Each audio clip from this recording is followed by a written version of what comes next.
मुद मंगलमय संत समाज, धर्म प्रेमी सज्जनों, श्रद्धा मूर्ति देवियों,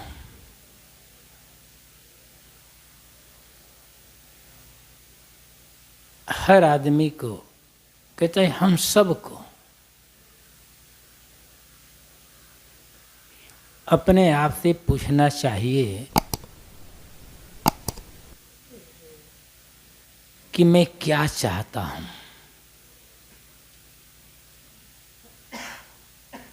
हमारी मांग क्या है।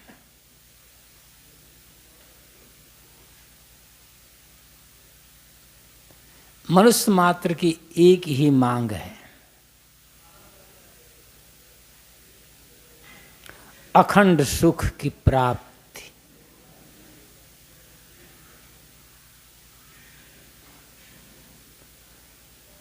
और आदमी सुख क्यों चाहता है? क्योंकि आदमी दुखी है।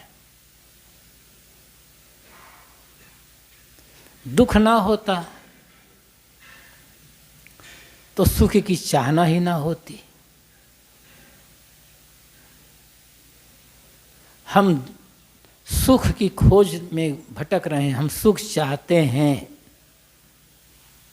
ये बताता है कि हम दुखी हैं। अब हम दुखी क्यों हैं? हमें दुख कौन दे रहा है? कि हमारे दुख का कारण और हमारे सुख का कारण दूसरे लोग हैं, बाहर है।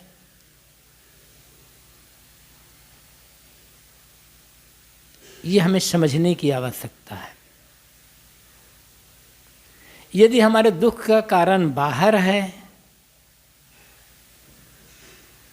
तब तो हम कभी दुख से बच नहीं सकते,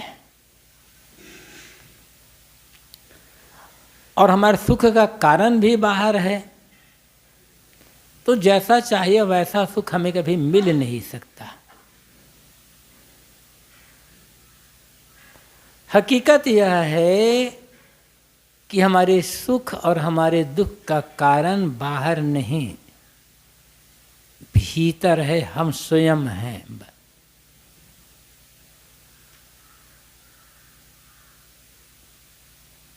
दुख की अपेक्षा से सुख की चाहना होती है। तो एक उद्देश्य है, चाहे उसे दुख से बचना कहो चाहे सुख पाना कहो। बाहर प्राणी मिलते हैं, पदार्थ मिलते हैं, परिस्थितियां आती जाती है, इनसे निर्वाह होता है, सेवा होती है, इस साधना में सहयोगी होते हैं। किंतु हमारा जो सुख या और दुख है ये प्राणी पदार्थ अवलंबित नहीं है।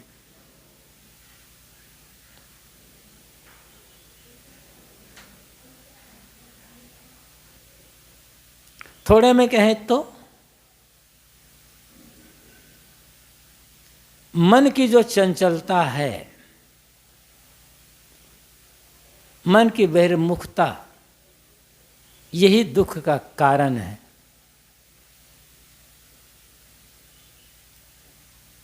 और मन के अंतर्मुखता है,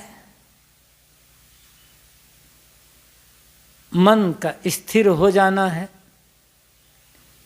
यही सुख का कारण है, सुख का साधन है। हाँ, हमारे मन को, हमारी इंद्रियों को उत्तेजित करने में, बहिर्मुख करने में, चंचल करने में बाहर के प्राणी पदार्थ परिस्थिति सहायक हो सकते हैं, किंतु वो दुख के कारण नहीं है। दुख का कारण है हमारा अविवेक, हमारे अंदर के विकार। कौन कहता है कि दुख है और अंतस मल नहीं है? चित्त निर्मल में कभी देखा किसी ने दुख कहीं है। दुख का कारण कोई है, दूसरा ऐसा बताना छोड़कर सुविवेक यह है मन के पीछे भाग जाना। गुरुदेव जी की कविता का अंत है ये।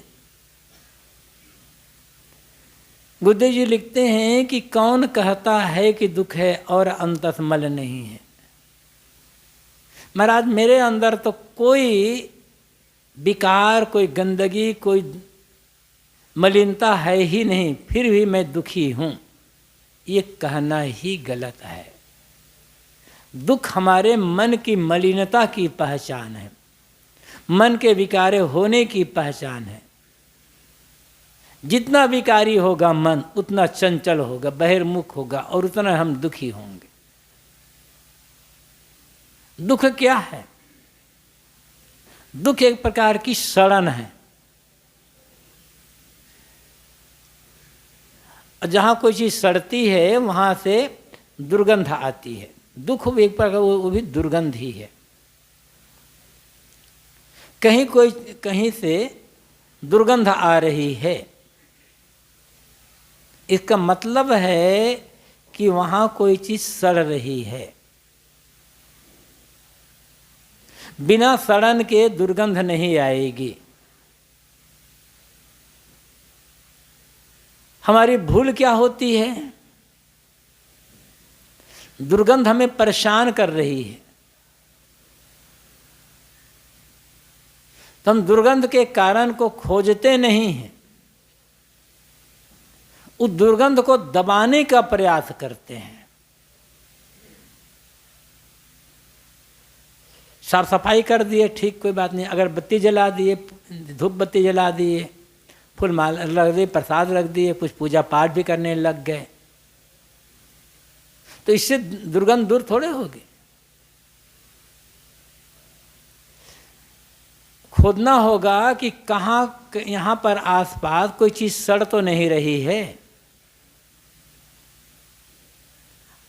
और लगे हाँ यहाँ अमुक चीज़ सड़ रही है, उसे उठा करके दूर फेंक दें और सफाई कर दें, दुर्गंध खत्म हो जाएगी।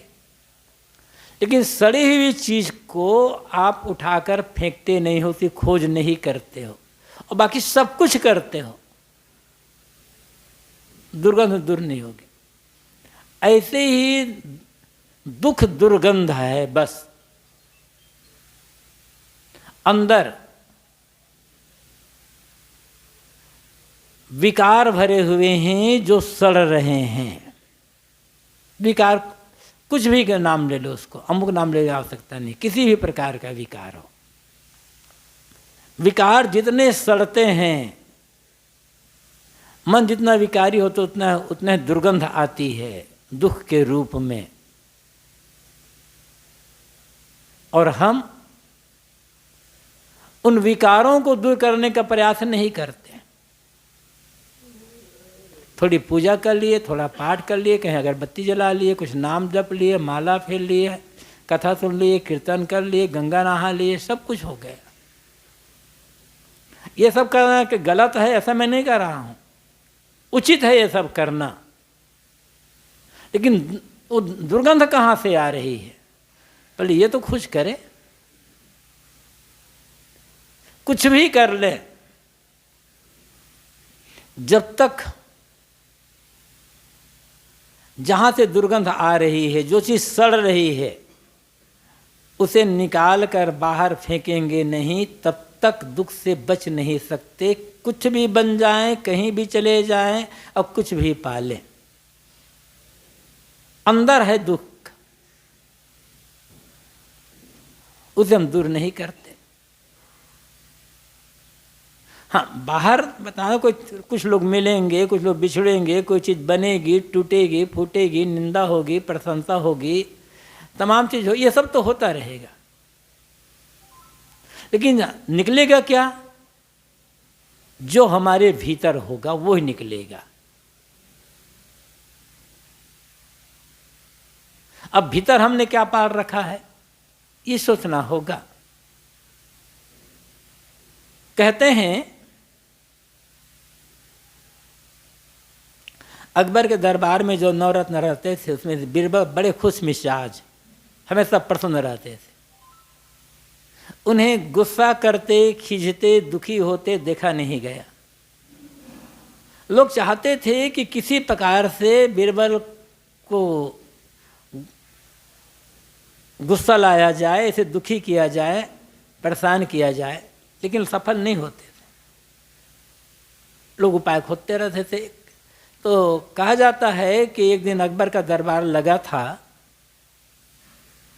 बीरबल थोड़ी देर से आए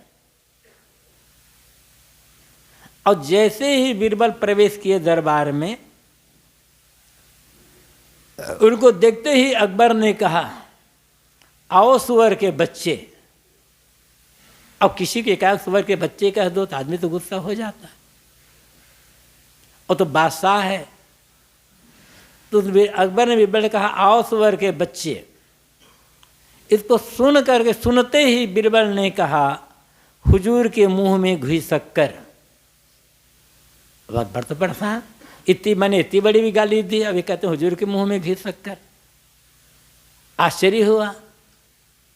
उन्होंने कहा, क्यों बीरबल, मैंने तुम्हें गाली दी, सुबह तुम्हें सुअर का बच्चा कहा, तुम्हें गुस्सा नहीं आया? कहा, हुजूर इसमें गुस्सा करने की कौन सी बात है? कहे, क्यों? जिसके मुंह में जो था वो बाहर निकला। मेरे आपके अंदर सुअर के बच्चे था वो निकला, मेरे घी अंदर था वो निकला। तो जो होगा भीतर वही निकलेगा ना।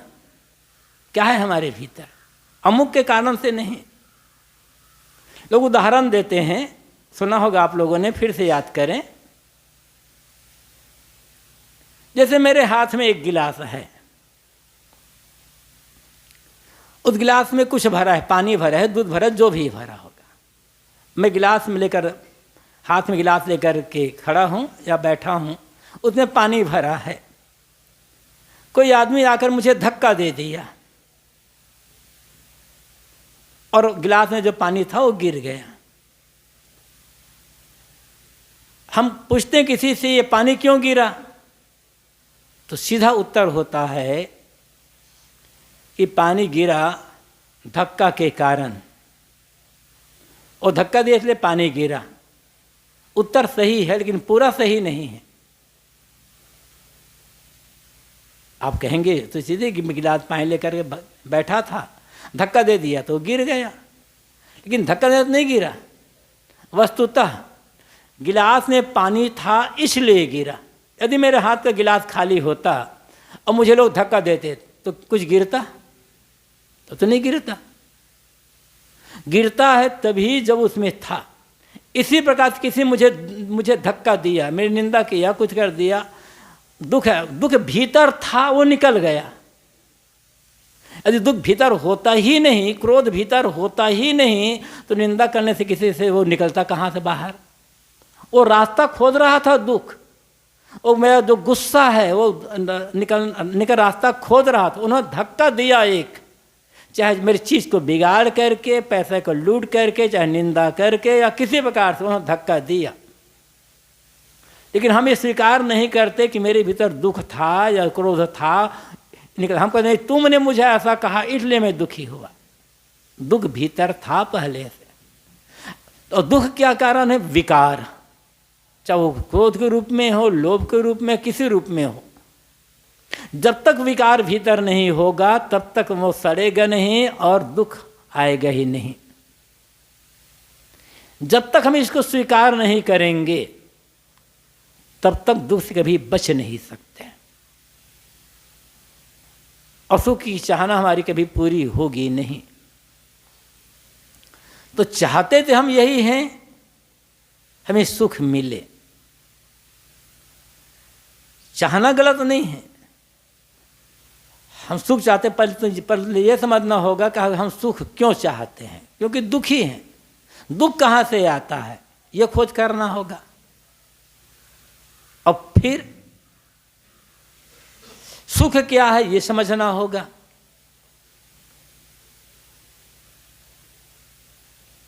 सुख बाहर है नहीं,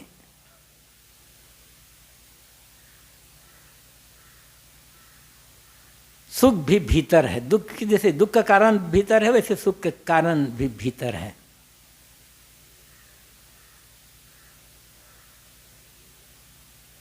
अनुकूल चीजें मिल गई अनुकूल लोग मिल गए, अनुकूल बात व्यवहार हो गए, हम सुखी हो गए, अनुकूलता हो गई बात। लेकिन वस्तुतः ये नहीं, समझ अच्छी है। आदमी यदि चाहना छोड़ दे, साहब ने तो कहा है, जो तू चाहे मुझको छाड़ सकल की आस, मुझ ही ऐसा हो रहे सब सुख तेरे पास। साहब कहते जैसे मैं निश्चाह हो गया हूँ, निष्काम हो गया हूँ, तुम भी ऐसे निश्चाह निष्काम हो जाओ, सब सुख तेरे पास हो जाएगा। सुख अच्छी समझ में है, सुख निष्कामता में है, लेकिन निष्कामता की बात समझ में नहीं आती है। वैसे हर आदमी को ये भ्रम कहिए या अहंकार कहिए कि हर आदमी ये समझता है कि मेरी समझ अच्छी है। कल मैंने कहा था कि किसी आदमी से पूछो कि तुम ज्ञानी अज्ञानी, तो हर आदमी अपने को ज्ञानी मानता, ऐसे हर आदमी अपने को समझदार मानता है। हर आदमी को भ्रम है या कहो अहंकार है कि मेरी समझ अच्छी है,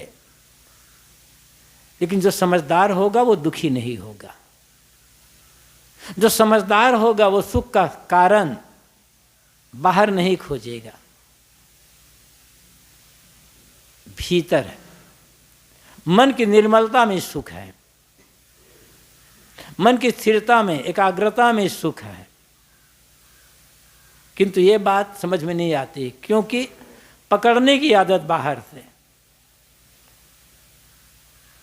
आँख से रूप पकड़ते हैं, जीभ से स्वाद पकड़ते हैं, कान से शब्द को पकड़ते हैं, नाक से गंध पकड़ते हैं, त्वचा से स्पर्श पकड़ते हैं।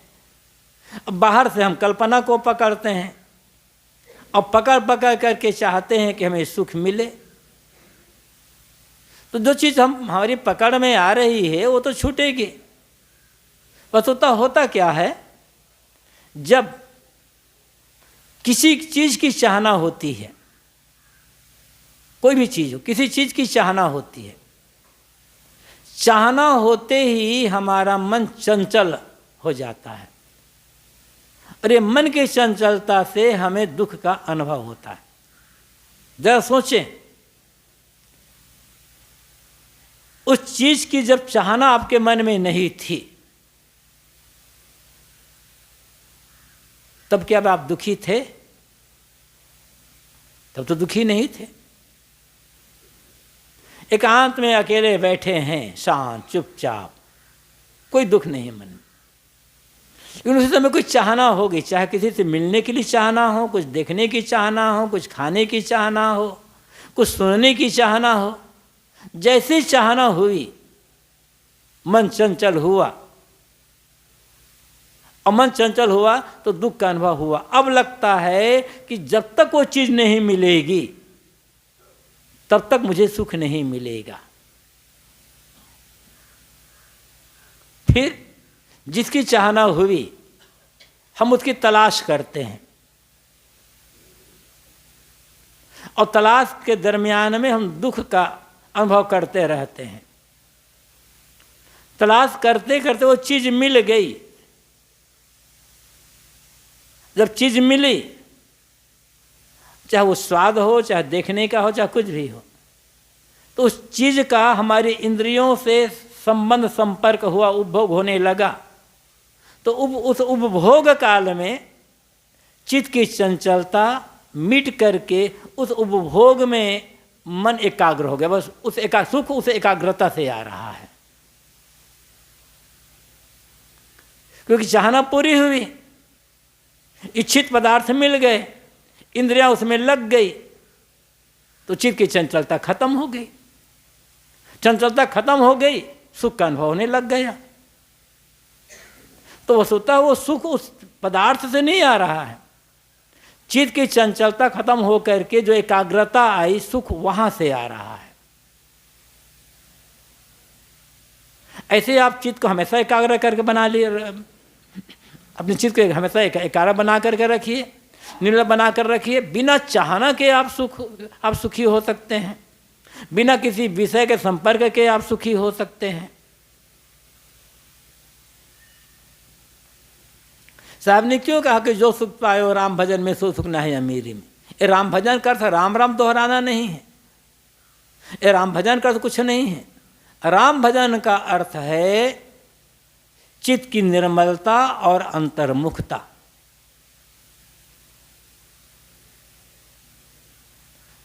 किंतु ये बात समझ में आती नहीं है हमारी। राम राम भी दोहरा रहे हैं, सतनाम भी दोहरा रहे हैं, कोई नाम भी दोहरा रहे हैं और चित्त चंचल भी बना हुआ है। इसलिए धार्मिक क्रियाकलाप करते हुए भी हमें सुख का अनुभव नहीं हो पाता है। मूल बात समझ में आती नहीं है। तो सुख का स्रोत बाहर नहीं है कहीं भी, सुख का स्रोत भीतर है, और वह है मन की निर्मलता, अंतर्मुखता। स्वयं का ज्ञान चाहिए। यदि स्वयं का ज्ञान नहीं है तो भी पूरे सुख का अनुभव नहीं होगा। यदि हम ये मानते हैं, देखो मनुष्य सुख की तलाश दो जगह करता है।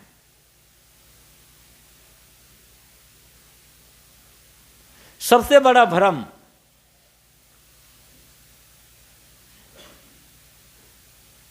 यह है कि हमारे सुख का स्रोत बाहर है। बाहर है तो सुख स्रोत बाहर है तो वो क्या है? स्रोत तो दो जगह हम मानते हैं। एक तो दुनिया के विषय भोग, शब्द स्पर्श रूप रस गंध, ये 5 विषय। इन 5 विषयों में सब कुछ आ जाता, कुछ बचता नहीं है। शरीर से संसार तक जो कुछ भी दृश्यमान है, शब्द स्पर्श रूप रस गंध, इन 5 विषयों में समाहित हो जाता है। तो हम वहां तलाश करते हैं इंद्रियों के विषय में। इंद्रियों विषय में तलाश करते करते, इंद्रियों से विषयों को भोग करते करते, जब जो चाहिए था वो सुख नहीं मिल पाता, अतृप्ति बनी रह जाती है।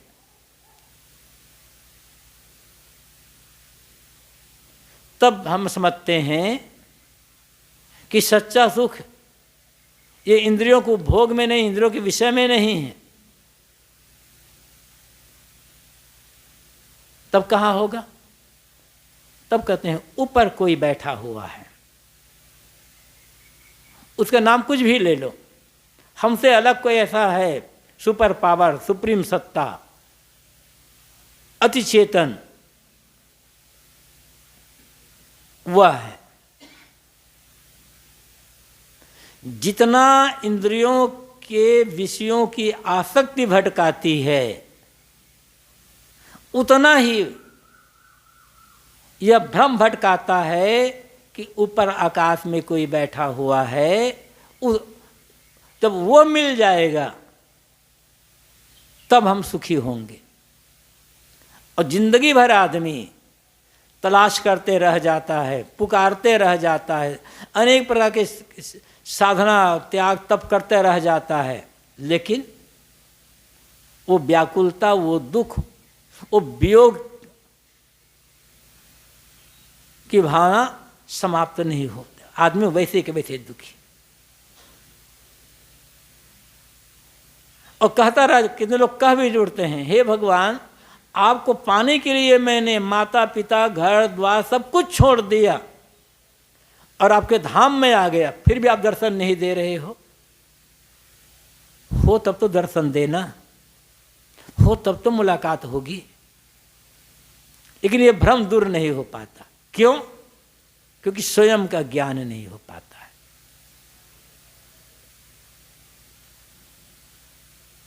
अब जैसे ये पता चल जाए कि जिसे मैं चाहता हूं, जिसे मैं खोज रहा हूं, अनेक नाम लेकर के, वह बाहर नहीं, वह तो मेरा अपना आपा ही है।